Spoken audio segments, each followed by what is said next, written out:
How do you even begin to tell the story of one of hip-hop's most beloved icons, especially when the story has been told and retold so many times before? I interviewed 650 people for the book, like deep dive.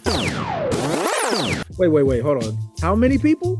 Well, 652 was the official total, 652 people. Well, that seems like a pretty good start, but first, let's go ahead and address the elephant in the room. I'm an untraditional Tupac author. Like, obviously, I'm a sports writer. I'm a white guy. I'm from rural New York. Like, there are going to be a lot of questions. Why are you writing this book? Why should you write this book? Which I understand 100%. And I think the number one way you can at least justify your existence and make an argument for you is if you put in the work. Jeff wanted all of the answers to those questions to show up in the pages.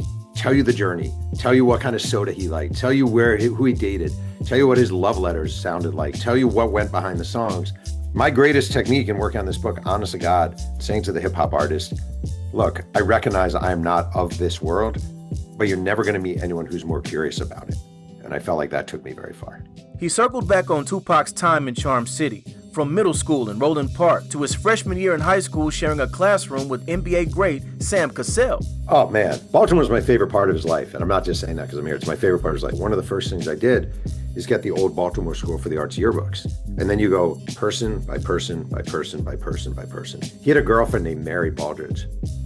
And Mary now lives in Nebraska. And she was a ballet dancer back then. And they met because Tupac worked on a ballet production. They needed an acting student.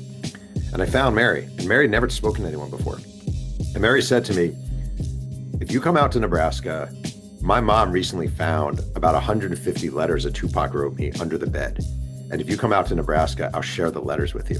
And I was like, I will be there tomorrow, Mary. Jeff met up with Mary and through those letters got to know Tupac, the young poet. Some of his proudest moments, reuniting the real-life mother and son that inspired the 1991 song Brenda's Got a Baby. And while it's well documented that the famed rapper's life came to a tragic end, you may be surprised to find out where his mother, Afeni, buried a portion of his ashes.